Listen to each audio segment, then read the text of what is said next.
상법 개정도 표만 생각한다. 이런 최악은 처음이다. 무슨 말일까요? 이거 한번 보십시오. 상법 개정안의 주요 내용입니다.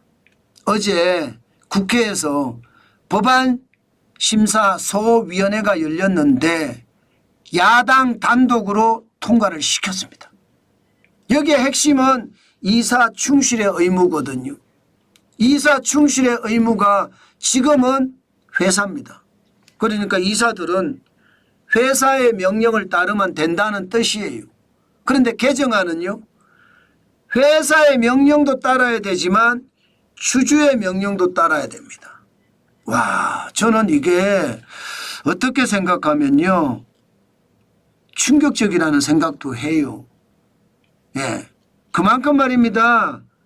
그만큼 최악의 어떤 판단 있을 수 있다는 뜻입니다. 물론 이 투자하는 사람들 입장, 저도 투자하는 사람들이니까 회사라든가 또 주주라든가 이 투자하는 사람들 이야기를 이사가 들어줘야 될 의무 당연히 있었으면 좋지요.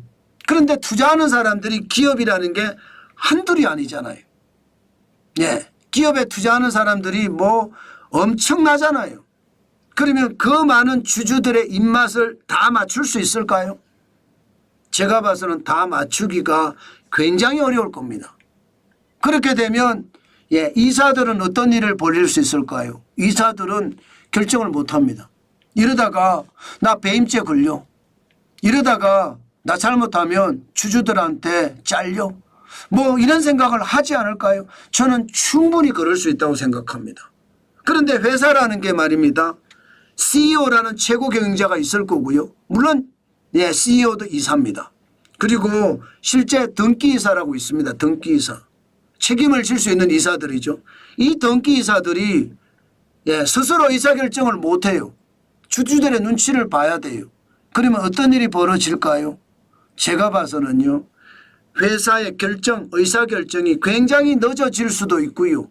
또 어떤 프로젝트를 추진함에 있어서 강력하게 추진하기가 굉장히 어렵습니다.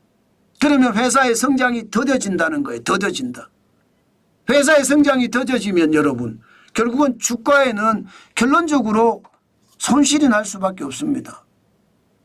주주들의 생각은 워낙 다양한 생각을 가지고 있기 때문에 다 다릅니다. 저도 경영학 박사거든요. 저는 경영학 박사니까 이 내용에 대해서는 제가 전문가라고 이야기할 수 있는 거죠. 물론 말입니다. 물론 예를 들어 말입니다. 예를 들어 현대중공업이 한국조선해양에서 물적 분할을 했다든가, 그죠? 그 다음에 LG에너지솔루션이 LG 화학에서 물적 분할을 했다든가 이런 식으로 장난하는 게 있기는 있어요. 사실 이사 충실의 의무에 이 개정안이 회사와 주주까지 이렇게 해야 된다고 이야기하는 것은 기업들의 원천적인 잘못도 있습니다. 없지 않습니다. 그렇지만 회사와 주주의 동시에 이사가 충실한다는 것은 여러분 진짜 어려운 일입니다. 그만큼 말입니다. 저는 이것을 보면서요, 결국 효율성으로 판단을 해야 되잖아요. 기업이라는 것은요, 효율이 어떻게 되느냐에 따라서 회사의 명암이 달라집니다.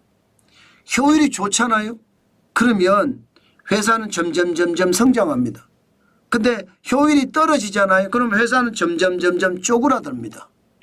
저는 이런 문제가 굉장히 중요한 문제라고 생각을 하거든요.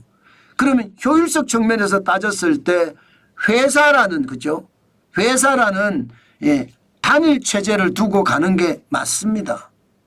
그러나 지금 시장에서는 뭐 투자자들 자체가 아니 기업들이 워낙 잘못하니까 저거 단죄해야 돼. 그렇게 생각을 하면서 지금 이사 충실의 의무에 회사와 주주까지 넣고 있는 거거든요. 참 이것을 보면 앞으로 우리나라가 점점 기업하기 어려운 나라가 되겠다. 저는 그런 생각을 한다는 뜻입니다. 전자투표제도 마찬가지입니다. 지금까지는 이사회 의결로 전자투표를 실시를 했는데 이제 개정안에는 그냥 전자투표 의무화예요. 의무화. 그냥 전자투표가 무조건 돼야 된다는 뜻이에요. 자, 이렇게 되면 여러분 결국 말입니다. 효율을 중심으로 판단을 해야 되는데 이 효율을 중심으로 판단했느냐. 이게 이제 문제잖아요. 지금 현재까지 봐서는요. 워낙 많은 국내 주식 투자자들이 기업이 못한다 이렇게 이야기하니까 이 부분에 대해서 말입니다. 민주당에서는 포퓰리즘을 적용한 거다. 저는 그렇게 생각합니다. 국내 주식 투자자들이 2024년 기준으로 약 1,500만 명 정도 되거든요. 표가 굉장히 많습니다. 그러니까 이 표를 생각을 해서 주식 투자자들의 입장, 개미 투자자, 개인 투자자들의 입장을 대변해서 결국은 법을 강행한다는 이야기인데 글쎄요. 저는 솔직히 글쎄요. 저도 투자자 입장에서 보면 기업은요. 본연의 기업의 활동을 통해서 계속해서 쭉쭉 밀고 나가야 돼요. 실패도 할 수 있고요. 성공도 할 수 있습니다. 실패와 성공 사이에는요. 백지 한 장 차이라고 이야기할 정도예요. 그런데 실패하면 이게 배임죄를 걸어서 주주를 날려버린다 이런 생각을 한다는 거. 그러면 어느 누가 말입니다. 새로운 프로젝트를 진행하겠습니까? 게다가 새로운 프로젝트마다 주주들의 생각이 다 다르기 때문에 계속 소송을 걸 수도 있잖아요. 그래서 문제라는 겁니다. 재계가 지금 반발하는 것도 그거거든요. 물론 재계도 반성을 해야 된다고 저는 생각은 해요. 그러나 이 정치권이 말입니다. 포퓰리즘의 잣대로 표만 생각하는 잣대로 법을 만들어낸다는 것. 저는 이게 가장 큰 문제라고 생각합니다. 지금까지 말입니다. 더불어민주당은 보수, 중도 보수라면서요. 이게 중도 보수인가요? 이거는 사회주의에 가까운 그런 법률이 아닌가요? 저는 그런 생각을 들어요. 이게 상법 개정안도 물론 말입니다. 중요한 게 진짜 중요한 게 효율성이라고 제가 말씀을 드렸잖아요. 그 효율성에 기반을 둬야 되는데 그렇지 못한 게 너무나 안타깝고 표만 생각하면서 법안을 만들어서 통과시키려고 하는 것 이게 포퓰리즘이 나라 경제를 망친다. 거기에 딱 부합되는 조건이다. 저는 그렇게 생각합니다. 그만큼 말입니다. 여러분 대한민국은요. 지금 포퓰리즘이 극성을 이루고 있습니다. 포퓰리즘이 극성을 이룬다는 건 나라 경제가 앞으로도 포퓰리즘으로 갈 수밖에 없다는 거예요. 그럼 결국 돈 뿌린다는 이야기잖아요.